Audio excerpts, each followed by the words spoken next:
అందరికీ నమస్కారం అండి. బాచిరావు బిజినెస్ స్కూల్కి వెల్కమ్ అండి. ఈరోజు స్మాల్ బిజినెస్ ఐడియా అండి. ఇది కేవలము గ్రామాల్లో వ్యవసాయం చేస్తున్నటువంటి వారికి లేదా లీజ్కి వేస్ట్ ల్యాండ్ ఎక్కడైతే ఉంటుందో వేస్ట్ ల్యాండ్ లీజ్కి తీసుకుని అగ్రికల్చర్ ఫార్మింగ్ ఎవరైతే చేయాలనుకుంటారో వారి గురించి. ఇక్కడ కల్టివేటెడ్ అగ్రికల్చర్ కల్టివేషన్ ల్యాండ్ అయినా అయి ఉండొచ్చు, వేస్ట్ ల్యాండ్ అయినా కూడా అయి ఉండొచ్చు. దాంట్లో మనం స్మాల్ బిజినెస్ ఐడియా ఏంటంటే, ఓ పక్కన మనం వరి కానీ గోధుమ అలా పండించుకుంటూనే దానికి ఆ పొలాల్లోనే మనకి ఆ గట్ల పక్కన ఈ ఫోటోవోల్టాయిక్ సెల్స్ అని సోలార్ ఎనర్జీ జనరేషన్ సంబంధించిన యూనిట్ కనుక మనం పెట్టుకున్నట్లయితే ఇక్కడ మన పంటలకు కూడా రక్షణ ఏర్పడుతుంది. అల్ట్రావైలెట్ రేస్ సూర్య తాకిడి కిరణాలకి పంటలు ఎండిపోకుండా కూడా ఇబ్బంది లేకుండా ఉంటుంది.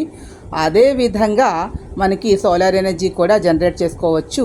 పొలం గట్ల వెంబడి మన పంట పొలాలకి ఇబ్బంది లేకుండానే ఇలా వెర్టికల్ డైరెక్షన్లో కనుక మనం అరేంజ్ చేసుకున్నట్లయితే మనకి అధిక ఆదాయం వస్తుందండి. ఎకరానికి మనకి ఒక పంట నుండి వరి గోధుమ 30,000 రూపాయలు వచ్చినట్లయితే దీనివల్ల ఇంకో 1,00,000 రూపాయలు, అంటే ఎకరానికి మనకి 1,30,000 రూపాయల వరకు సంపాదించవచ్చు.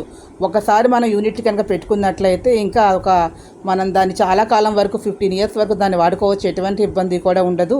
మనకి 24 hours అంటే మార్నింగ్ 5-6 నుంచి ఈవినింగ్ 5-6 వరకు కూడా మనకి సూర్యకిరణాల తాకిడి ఎక్కువగా ఉంటుంది కాబట్టి సోలార్ ఎనర్జీ అనేది జనరేట్ అవకాశం ఉంటుంది. ఇప్పటికే మోడల్గా స్టేట్స్ తీసుకుంటే గుజరాత్ అయితే, కేరళ అయితే, మధ్యప్రదేశ్ అండ్ రాష్ట్రాల్లో మహారాష్ట్రలో కూడా దీని మీద లాభాన్ని పొందుతున్న రైతు. కూరగాయ పంటలు కూడా వేస్ట్ ల్యాండ్ అంటే నీరు అందని భూములు కూడా కూరగాయ పంటలు వేసుకుని సైడ్గా ఇది పెట్టుకోవచ్చు. అంతర్ పంటలుగా కూడా మనం పెట్టుకోవచ్చు. So thank you to all. ఈ వీడియో మీకు నచ్చినట్టు లైక్ చేయండి, షేర్ చేయండి, సబ్స్క్రైబ్ చేసుకోండి. ఒక చిన్న లైక్ ఇచ్చి ఎంకరేజ్ చేయండి. Please subscribe my channel. Thank you to all. Comment బాక్స్లో కామెంట్స్ ఉంటే తెలియజేయండి. మోర్ ఇన్ఫర్మేషన్ దీని గురించి ఇస్తాను నెక్స్ట్ వీడియో.